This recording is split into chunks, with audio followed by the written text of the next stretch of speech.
today. We are here for just a couple of days this week, bringing Black health programming to Martha's Vineyard. We also have really cute babies.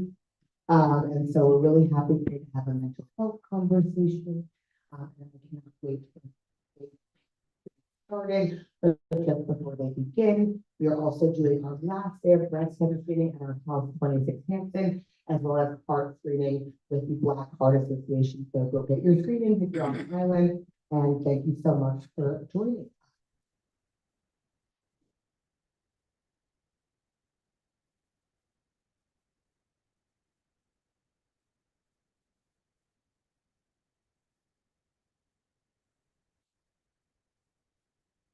Good morning. So here we are talking about mental health. Yes. And there's so many aspects of mental health not related to cancer.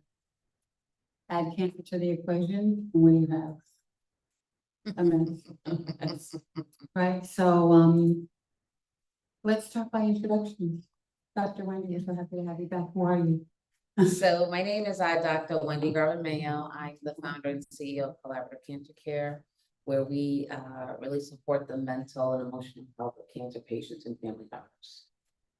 Love that. Hello, my name is Lynetta Dumas-Jennings. I am the founder of Signature Circle and Signature Image Salon and Signature Life Planner. I have specialized in making people look good and feel good for over 30 years, and I love what I do. And a part of what I do is working from the inside out by just creating opportunities like this to have meaningful conversation of wellness around beauty and what makes you who you are and what keeps you grounded and keeps you focused. Hi, I am Kia Lee. I am a stage 3 breast cancer survivor. On the other side, I also am an author. I write about survivorship and what it's like to be in the thick of it and not know who or what you are anymore, and what it's like to figure that out on the other side.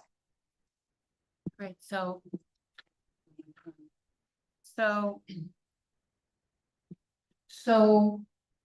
let's start with just what mental illness is and mental unwellness is.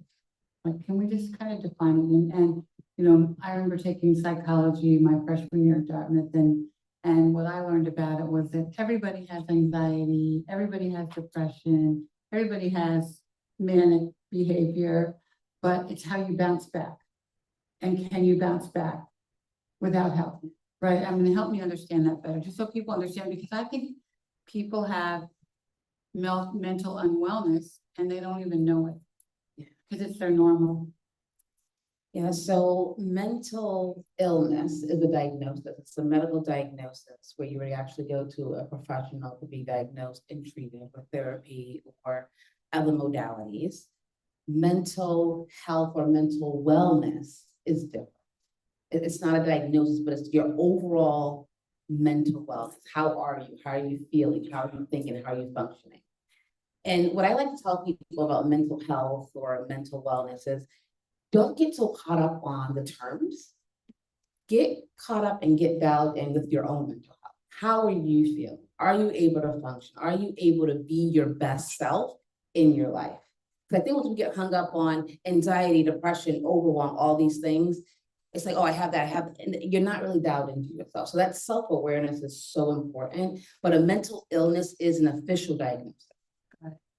So mental wellness, you can self-diagnose yourself. I mean, you can it's based on how you feel as a person today. Correct. We all have our mental wellness that we should be really dialed in with. So it's how we're feeling mentally. Are we able to function? Got it. And when we start not functioning well, I always say, get help. Got it. Because it may not be a mental illness, but you may need some support so you don't go into a mental illness. Like if I can't get out of bed. You can't get out of bed. You're not eating. You're sad for a prolonged period of time. So yes, definitely talk to someone. And I think we're going to talk more about what that looks like. Yes, what that looks like. Well, I just like to say thank you for allowing me to join your panel because I had a talk prepared, and my first response was going to be, how are you doing? And you started off with what wellness looks like after you've been diagnosed, but just taking a self-inventory of how you're doing. So I'm asking this question to the audience for you to just think to yourself, how are you doing? And when was the last time someone said, how are you doing? Not how's work, how's the business, how's the children, but how are you doing?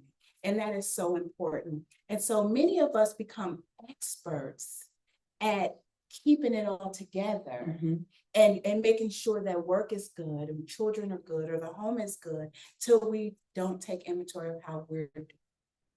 Right. So becoming an expert of how we're doing so we can try to manage our wellness and mental health.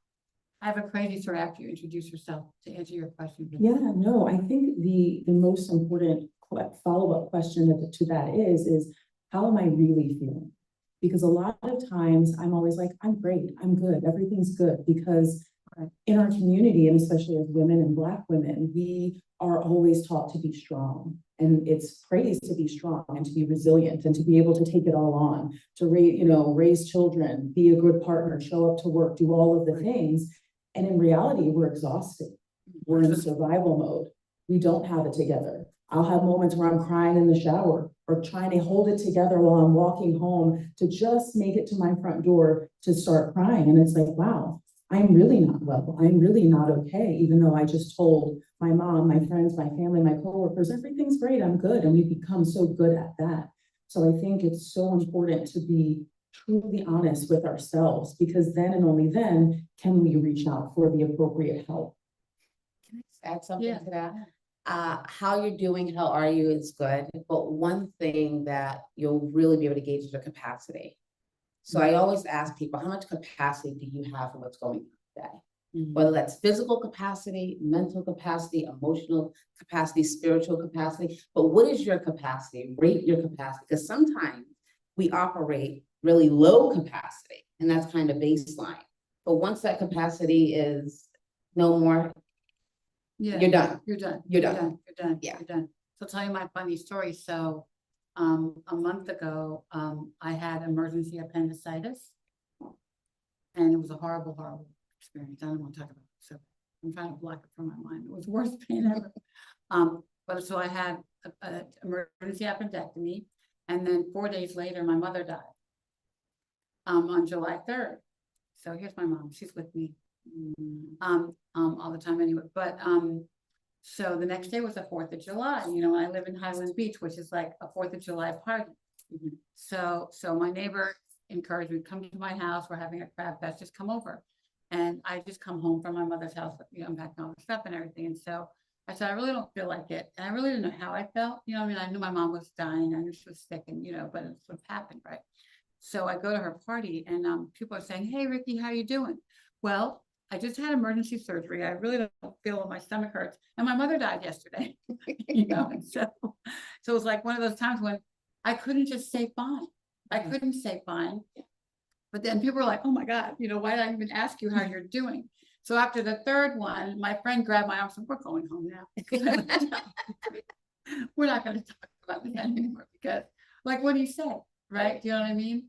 And I hadn't really processed how I was really feeling, because it was all so fresh, right? And so fast and furious. But yet I had to answer that question. How are you? How are you doing? Yeah. Right. And most people, and I think maybe for the first time I was brutally honest, because how many times would I just say, I'm fine, I'm good, I'm good, I'm good. Yes. Yeah. Right. Yeah. It's people being ready for what's coming. Yeah, I know. Being ready for not fine. Right. Yeah. People look like I was crazy. Yes. And they didn't know what to say. Oh my God, like I'm just like, okay, let's go. Yeah. We're going home. Exactly. And we started this initiative called the 8-minute conversation, Okay. where you kind of take a pledge and you wear this bracelet and you say, do you need 8 minutes, or can I have 8 minutes? It's really for that, right? Just to open up so people can be open. I can give you 8 minutes to really take in what you're telling me and not be so, like taken back that you're not okay. Right. But it's really normalizing that. And I Yes. think our society, people are so strapped that they're not ready to even listen to how you're really doing. Right, they don't, You know, yeah, so- because it's so such a, it's such a thing just to say, how are you They're doing? not really even asking. They're not Right, really. right. They're not Correct. asking that. Correct. They don't really care. It's Correct. protocol. Yes. Right, right. So what do you do in moments in that regard where you have just had an emergency surgery and life continued to happen and losing your mom? And not just that, but any of us that have all of life happening all at once, what do we do? And you said you said yourself that you hadn't even thought about it and hadn't taken the time because we're so busy in the thick of what we're Right. going through. And life has just been happening for all of us at just that capacity, or, you know, me learning how to walk again and, Yeah. and still having to work and care for, you know, family members as well. So it's important to do self-care. Yeah. In that moment, there was not an opportunity. No, to and I hadn't operate really in thought that about, capacity. I hadn't thought about anyone asking me that question yet. Mhm. You know what I mean? Because it's so fresh. But I probably should have, because what came out was the truth. Yeah, Right. yeah. Right. No, that's how it should be. But yeah, we don't take time for self-care. We And don't, we self- don't. Self-care is so important. What does self-care look like to you? Like, what does self-care look like to you? Truly checking in and asking, how am I feeling? How am I showing up today? Listening to my body. Where am I holding tension? Am I breathing deeply? Am I breathing shallow? Mhm. Am I feeling anger? Or am I feeling just sadness? Yeah. You know, like all of the things, and it's not easy, right? And things will happen. Like for me, I'm 2 years out of my diagnosis and treatment, and there'll be moments where I have profound sadness or really bad rage. And it's because during the trauma, because cancer diagnosis, death, all of these things are trauma, I didn't have time to ask myself, how was I feeling? I had to show up to every appointment, make life-changing decisions, and then keep it moving and show up for work and smile for my friends and make everyone else do all the emotional labor for everyone else. So never in the last 2 years did I have a moment to sit down and go, Kia, how are you feeling? But Right. say that, Mhm. I love that you just Mhm. said you Mhm. had to handle all the emotional trauma Yes, for everyone else. everyone else. People on used top to of- come up to me and I would say I had cancer, and they would start crying. I'm like, why are you crying? But Right. you're, you know, I'm not going with the cancer. Right. But it's so true that we do have to manage that because nobody knows what to say. I mean, I Right. think that's why blessed love is such a thing, because Mhm. I don't have to talk. Right, Mm. You don't have to talk. You don't have to explain it to me. I get it, right. right? And so that's why I spend a lot of time with blesties, because I don't want to talk about it. Correct. But and you feel what I'm feeling, right? But I think, and that's what I think you do on Mondays, at Mhm. Cafe Conversations, you have cancer group on Mondays, and people don't have to really explain Right. how they feel. They know that it sucks. Mhm. You know what I mean? And they know you may feel really sad today, but I think you also hit on, Kia, all of the emotions we feel as cancer patients, right? And I remember just thinking every morning, I'm gonna wake up, okay, today I'm going to choose life. So what does that mean? Whether in the decisions that you make to go to treatment, or whether it's what you eat, or the people that you want to be around that surround you, you have to choose life. So if I don't choose you today, it's because you're not helping me choose life. Yes. If I don't choose you today, and I didn't even say choose joy, I said choose life, right? So what does that mean? That means that I want to only talk to these 5 people, or I only want to leave my house, or I don't, you know what I mean? What are those things that make you content for the day? Does that make sense? Absolutely. Yeah. Mhm. Oh, Kia and I was having a conversation Yeah. about identity dissonance. It's one thing we talked to our So that's a big word. identity dissonance, where a cancer diagnosis or your mother dying or just something happening in your life, something shifts for you. Your identity shifts. Yeah. And it's who you think you are, who people perceive you to be, and then who you really are. Many times those are in conflict. And I think when something tragic happens, a cancer diagnosis, losing a parent, a hospitalization, we don't sit with it and really think about, where am I now? Whether that's capacity, whether that's how are you, but where am I now? Really Right. understanding where you are, Mhm. and more importantly, being able to communicate that, Yeah. right? To say, I'm not well now, or I need this now, or I need to talk to these 5 people. If people expect you to be who you were before, Right. right? And I'm not. Yeah, Right? people don't So it's- understand the change that you've gone Correct. through. And that you will never be that person. And you will ever never, be again. that, and you will Right. never be that person again, It's impossible. right? I hate when people say, well, this is your new normal. I Mhm. hate that. What does that mean, right? Right. But What you is know, normal? yeah, what is normal? What is normal? We don't have a normal. There's no No. normal. But you know, what? I think it would help great if you tell your cancer story because you're such a. So, I am, I guess, a baby. Yes, sometimes I feel like a baby, but no. I was 38 years old, you know, just living my life in New York City, working out, dating, doing all the things. Went to the gym, leaned on a bench, felt something. In my mind, I hadn't bench pressed in a while, so maybe it's just like a lazy muscle. Didn't really think much of it, but something kind of just kept saying, check it out. So I went to my PCP. She said, there's something, go, you know, get an ultrasound. Did that.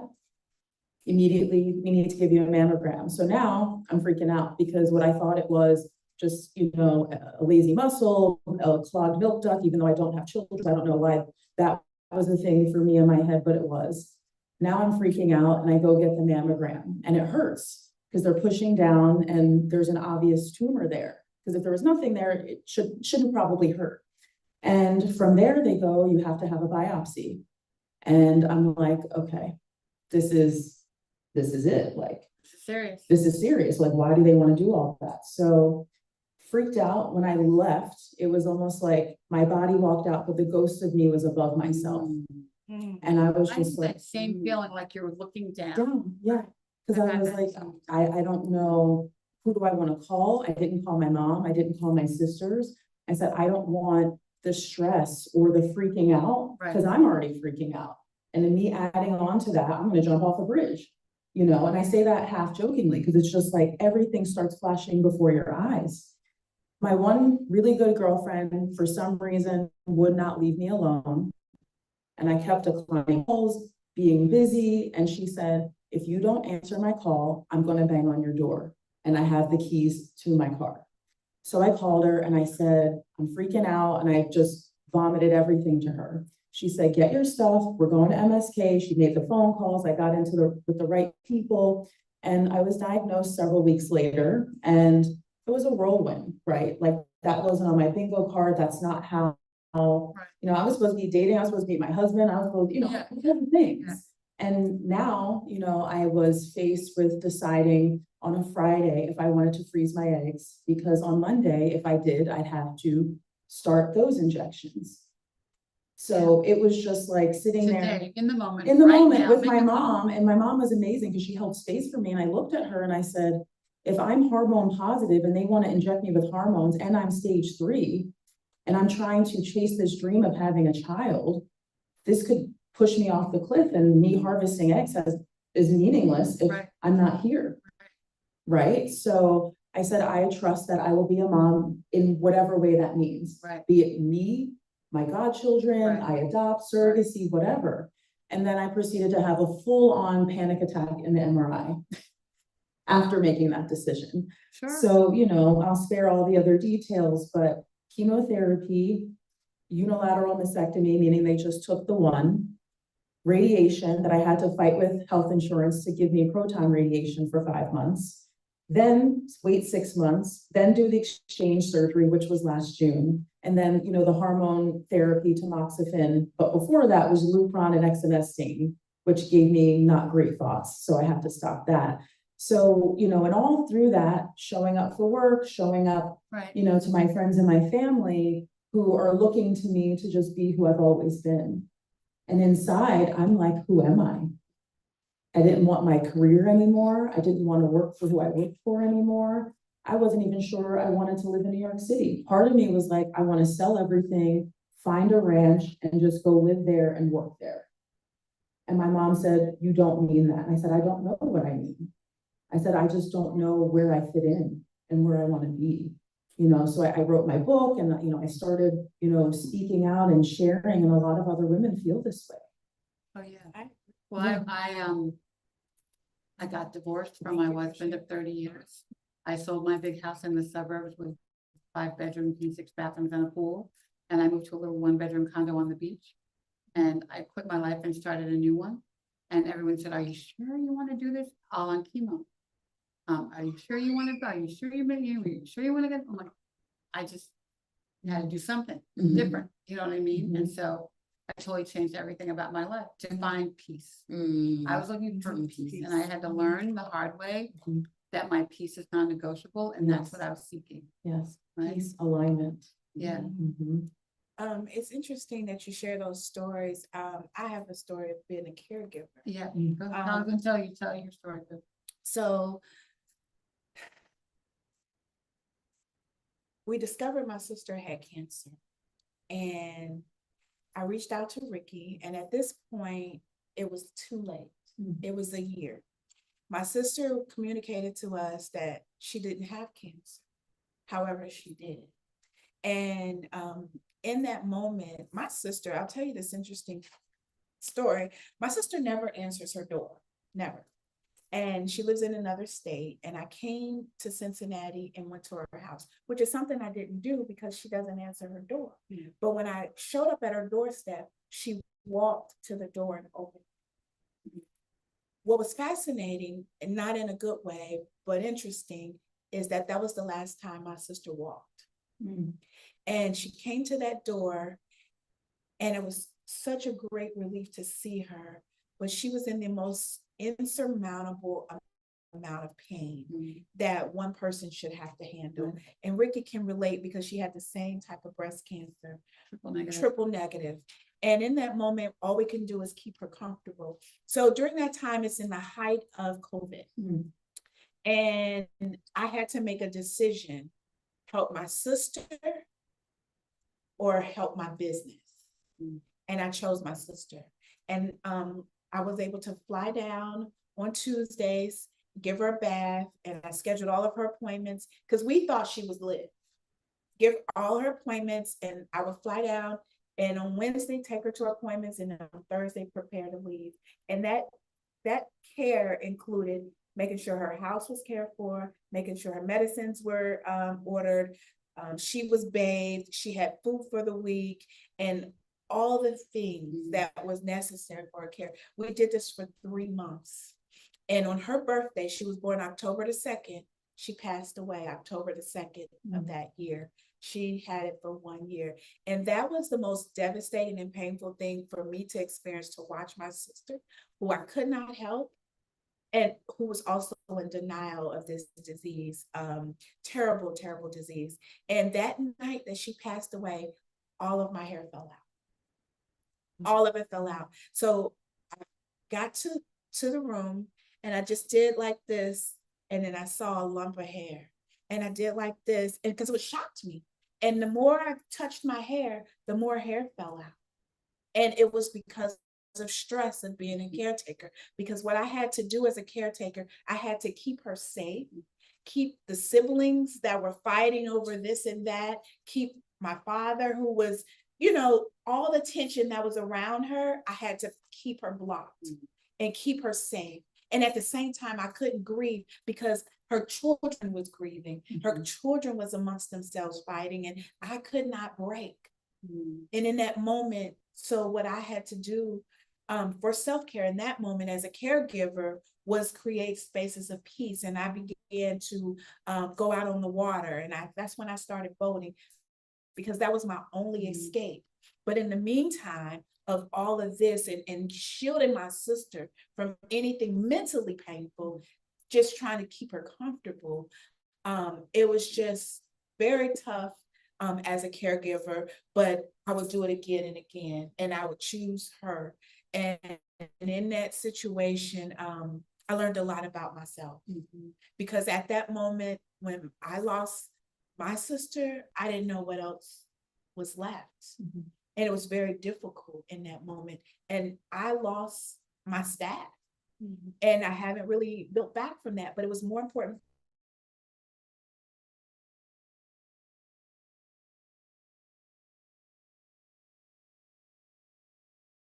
the things of what I could do differently.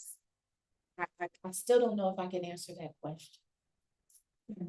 So that is mental unwellness. I mean, help us make that clinical. Yeah, it's the period of time, and it's even now, even though I'm not sure how many years it was, but you still carry that, right? I always say it's grief. Grief is like a fingerprint on your soul. It's always there. And I can see it even now. It really is, right? And it resurfaces. You don't know when it's going to resurface. But if we don't work through that, not saying you're gonna get rid of it, but really just kind of come to terms with realign with who you are now, post caregiver, right? That can turn into mental illness, Yes. right? It definitely It can. definitely does, especially. And I had another sister who had breast cancer, and Ricky was there for her, both of them. Mhm. And the difference was I couldn't care for her. Mhm. She didn't allow me. The only person that she would allow in her space was Ricky and the Blessings group. And the Blessings group, I don't know what it provided for her, but it provided her something more powerful than anything. And it was one of the last things that she discussed was, I don't know, call Ricky on the day that she passed away. So those are two different sides of being a caregiver and not being a caregiver and feeling helpless in that moment. So here, for me, was just trying to be there for her by enjoying life together because that's what she wanted. And in the same capacity as it was prior to her diagnosis, at the best capability Also really that young. she had So you had two losses. 2 losses. to breast cancer. Yeah, yeah. And then her parents, And who was there for you? Ooh, my husband. Yeah. I was. Well, And- I was gonna give. Yeah, Sorry, no, Ricky, but- Ricky gave me the honest truth about what they were going through and the cancer and the diagnosis, and that was very powerful. Ricky is just such an amazing woman No, I with didn't know that. with but- with starting touch. I think it's more people need to know, more people need to be reached, so people need to share this. More people I tell you, every person that I meet that is I know or heard of that's experienced any type of breast cancer, I don't know how Ricky does it, but I introduce them, and this community has created some powerful healing. It's, well, you know what though, it's so, crazy, well, this is my God job, but I think the one thing that really sick women wanna know is, and the families wanna know, well, how much time do I have? And that's what everyone asks me when they're metastatic and when they don't have a lot of time, I said, well, I'm not God. But I can tell you what's gonna happen. Mhm. Do you know what I mean? I can't tell you exactly when, but this is the process that you're gonna see. And I'm very honest about it because I've seen it too many times. And I don't think anybody should be surprised. You know what I mean? I want people to be prepared. And so I think I often am more honest. Or the doctor will say, we have nothing more for you. And so people come to me, well, and you fight like a girl, fight like a girl, fight like a girl, and then you can't fight anymore. What does that mean? And I think when I see women choose not to fight, then you have to sort of counsel a family through that. Or you have to say, okay, what are we gonna do? Should we keep fighting? Or I don't want to die. Help me figure out how I can keep fighting. So those are all the conversations, but I try to be really honest in those conversations about, your liver is not really happening right now. Mhm. Or let me try to get you a trial. But I think we have to be honest. So Yeah. I want to change the subject to something else. So I have a friend, and she started this thinking a few years ago, and I sort of lost touch with her, but she had this concept of, as Black women, all we do is do. Mhm. I do this, I got this, I'm gonna do this, and we're all doer all the time, right? And she said, you know what? We should be beers. Like, let's stop doing, start being. What does that look like?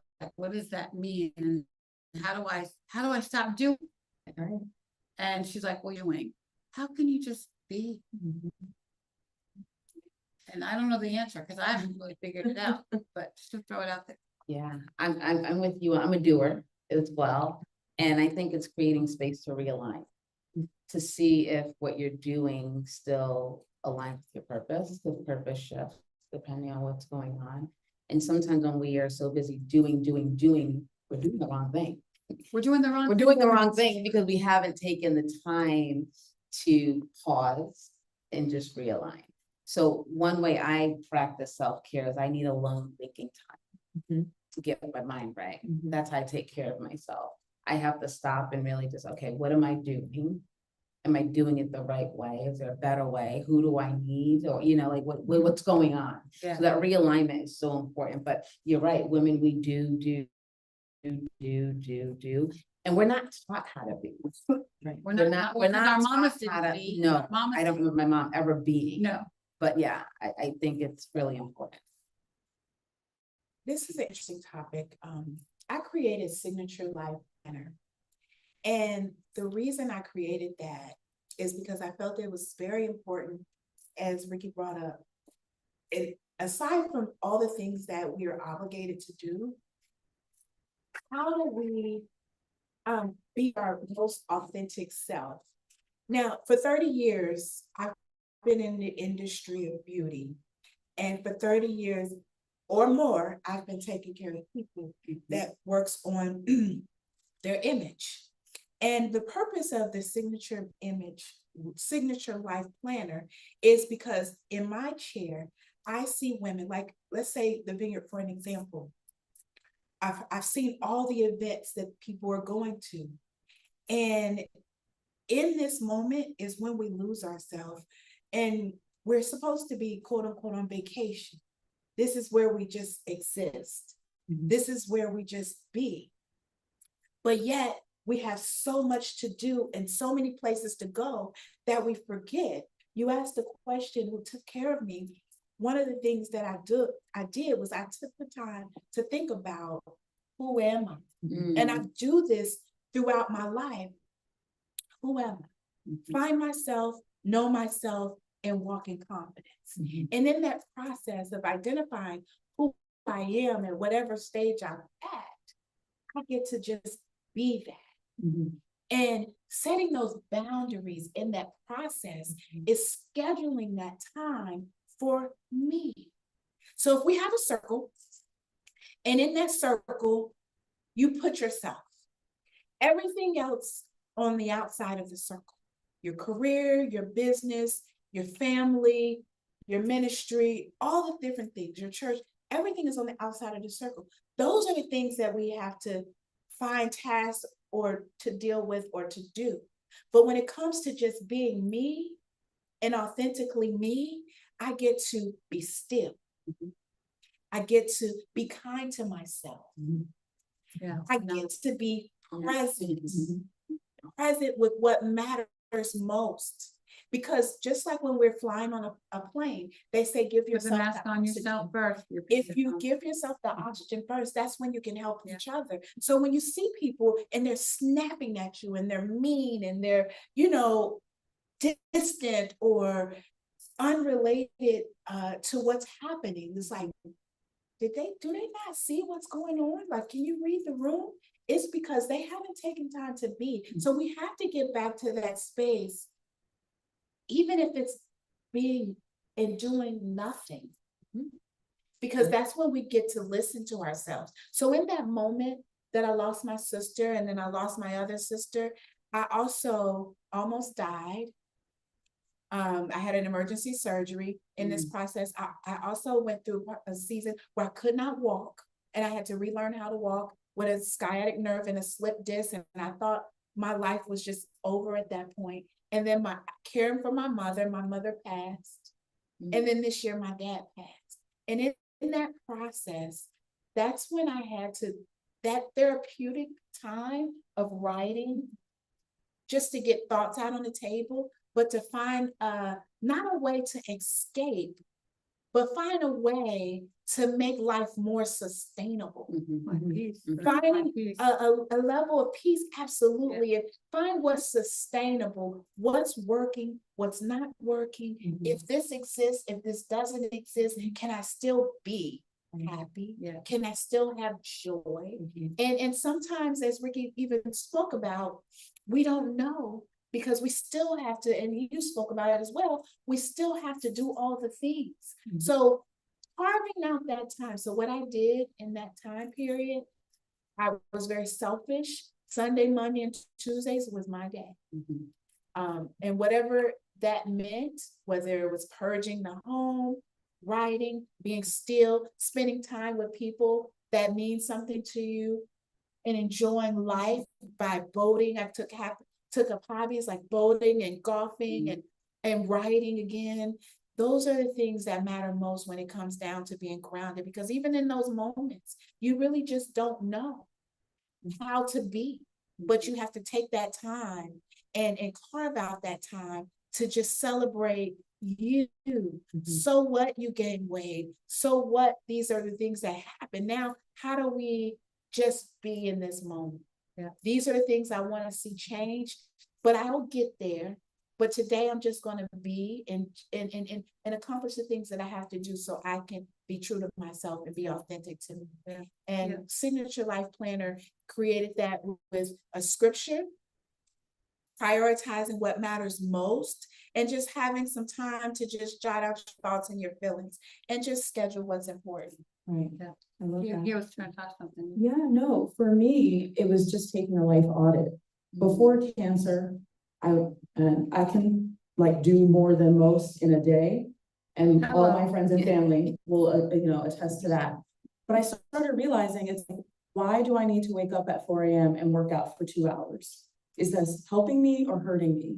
And it was that it just became a habit and a routine that I protected fiercely. But after cancer, I had to say, is this serving me? Maybe sleeping a little bit more is going to serve me. And maybe working out a little less or changing how I do something and my relationship with it. Because a lot of times we lock into things and we choose them at a different season in our life. And then we never go back and do an audit of it. Right, We just do it because we've always done it. Right. And it's like, so what that looked like for me was, don't do CrossFit. I go to the gym and I'll spend not 2 hours, an hour and a half. Some days it's an hour. Right. I introduced Pilates into it on the reformer. And, I decided there were certain people I didn't want in my life. I didn't have a conversation. I just kept it moving, and it's like, there's some days where I have a soft leg and that's okay. Or I'll lay in bed for 2 hours after I've woken up.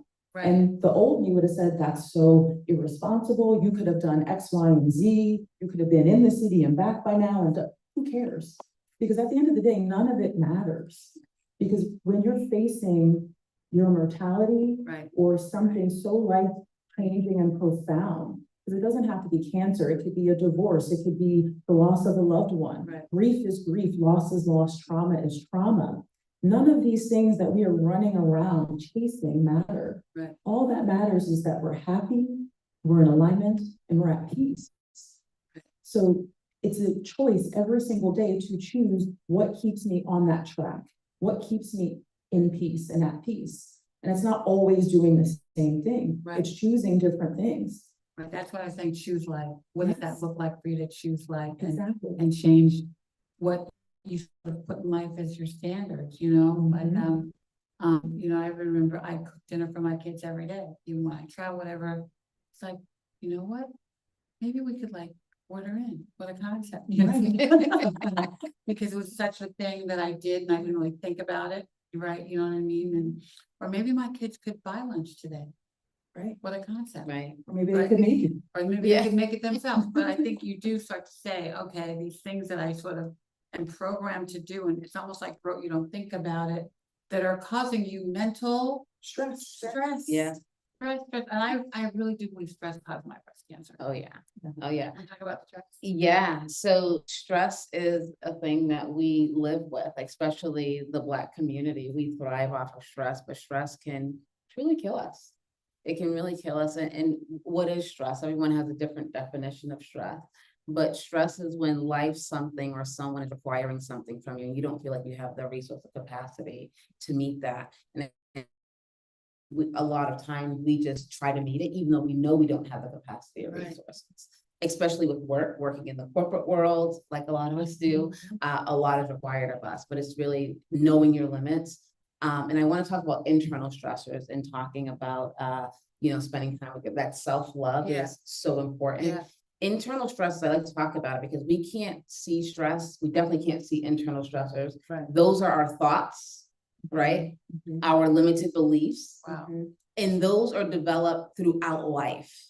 And I think it's very important for all of us to do inventory on our internal stressors to identify what they are, Right. when they started, but more importantly, how do we work through them? Yeah. Because things that happen when you're 5, 10, 15, 20 are still Running.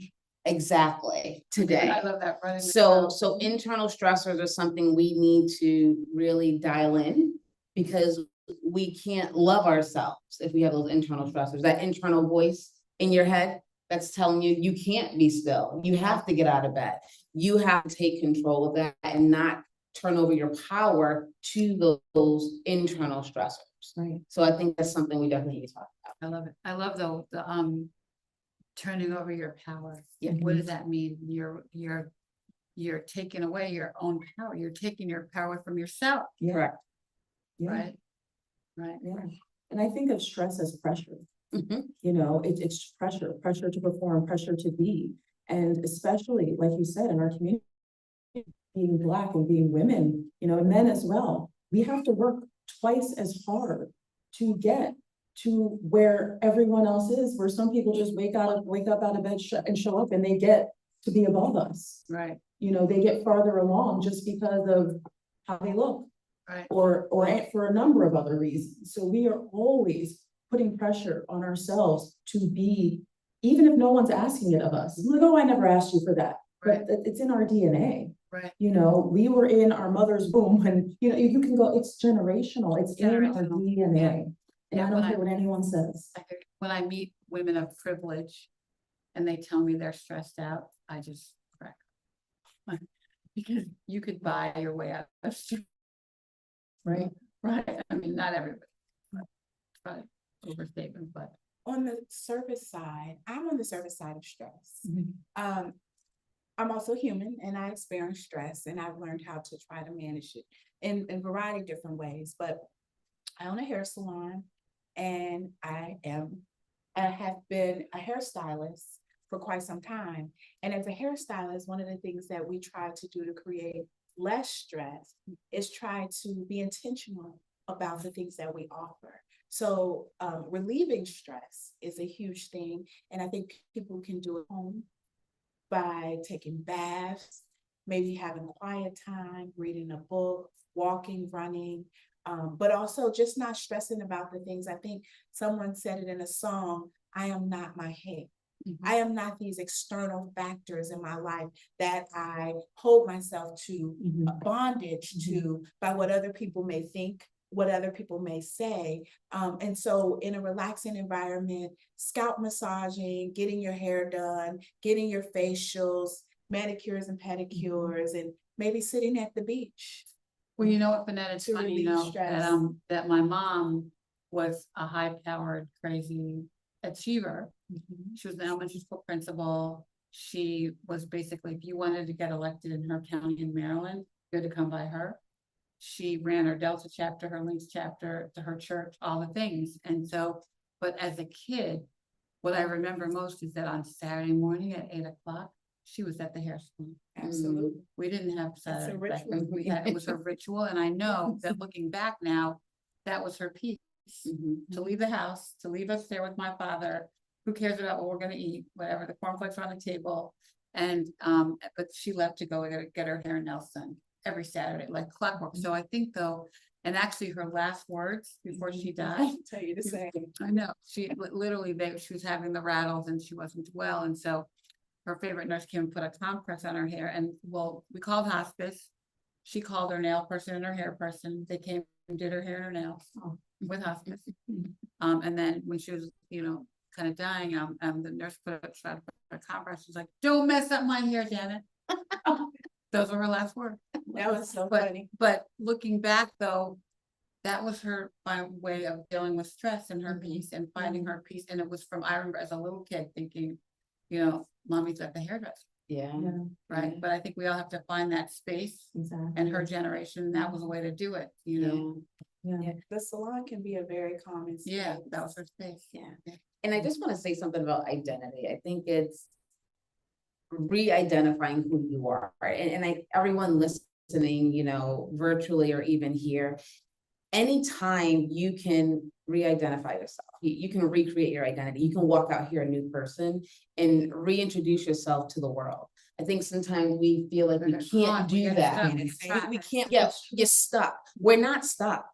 Being, you can pivot anytime. We have to give ourselves permission to do that, to do the bath if you want, or take the walks, or not answer the phone. But we have to give ourselves permission to really show up the way we want to be seen in the world, not the way the world has seen us, Right. all this time. Right, and who we are can change. Absolutely. We are not Absolutely. trees. So I had a short career performing, then a longer career being in corporate. And then I wrote books and someone said, "Oh, what do you do for a living?" And I was like, do I say I'm an author? Because I am a published author, or do I say I just do? So then I made the decision, I'm a writer, because it's like, I can choose, doesn't matter. Right, right. So you can show up Right. every day and choose what Right. you want to be and who you want to be. Right. You're the one that says, not the narrative of the stories that you have in your head that you decided when you were 6 or 7. It's who you want to be today. Yes, absolutely. So we had a couple of gentlemen come into the audience, okay, getting the high sign, and actually, one of them asked me on the beach this morning, are you gonna talk about men? You have all women on your panel when you talk about, mental wellness. So, our Black men are in crisis too. I mean, if you think about the picture from just being a Black man. So can you speak to that a little bit, Wendy? I told him that you would. Yeah. Yes, but men are also dealing with a lot, and their stressors are different. One thing I'll say to men is they have to be vulnerable. They have to be willing to open up. But one thing I'll say to our women is we have to create space for them to do that. Right? I think we hold them high and they're supposed to be macho, but we have to hold the space for them to be soft, for them to be open, to be vulnerable, and not hold it against them after that moment, not throwing it up in their face. And that really speaks to connection. Are we really connected to our Black men? Right? Do our Black men feel connected? Because when you feel connected, you feel safe and you're willing to open up. So as women, we can create that for them, whether it is your husband, boyfriend, father, brother, whomever, create that space for them. But also men, you have to be willing to open up and let us in. Yeah, thank you so much for that. I think also, and I said to them earlier too, the that I'm talking to that, it's us women that get them to the doctor, that get them help, that try to help kind of facilitate these health conversations. Yeah. And again, it is about being open. Yeah. And men also letting us know what you need, because we can't read your mind. Right. And I also think it's important to ask yourself, who am I around? Right? Because who you choose as your partner matters. Who you choose as your friend matters, right? And what are you putting value on? I see so many people, I live in New York City, so I see so many people put value on how things look. Reality, when you look deep down at it, it's rotten. So I'm saying, like, you're choosing this person to be your person, but they are literally stabbing you in the back every single time you turn around. Or you are hanging out with friends who are just not the right kind of people. So I think that you also have to take ownership and accountability of that. So if you're hanging out with friends that cheat on their wives, you're no better than they are, right? You need to call them out and then be like, you can't play with us anymore. Because, that's supposed to be integrity, right? So if you don't have integrity with your wife or whomever, they most certainly don't have integrity with you. So I think it's so important to make sure that circle is so tight that, nothing can get in. All right, so okay. I think it's important to create opportunities for healing and having those people around you that's safe, where you can create that, because healing happens in circles. Growth also happens in circle, being around the right people, as you were saying, that can help elevate you to that next level, and being around people that you can actually have honest conversations with that will tell you about who you are. And those things happen in a level of community, and then beginning to make those transformations. I see this about myself. I'm experiencing these things and I'm having these hardships, and maybe life happens, because life happens for all of us, but when it relates to men, they have it so much harder. We talk about people and how we have to perform that much greater. The men have to perform. They have to perform where it has a challenge with their sensitive side, because they were taught to man up, or having a challenge with opening up, because when when you do open up, someone stabs you in the back and you can't find that safe space. So being able to find that safe space with the people that you with and creating that circle and keeping that circle tight. And But that's starting based on- with yourself. And that based on trust. Absolutely, On trust. safety, feeling Trust, safe, safety, yeah. All right, so one last question. You know, I totally believe your piece is non-negotiable. Our piece is non-negotiable. So if you had to just give advice, like your 2-second version of like how to get peace, you know, just give a recommendation. How do you get peace? I mean, we're here on Martha's Vineyard. We have this beautiful environment. We can wake up every morning and look at the water and take a walk. And so I think a lot of people come here for peace. And as you said, they run their rat race while they're here. But how do we help people get peace? And I'll tell you mine. You got to get all the cancers out of your life. Not just the one in my body, all of them. And you know, some of those people are gonna be okay, but they gotta go.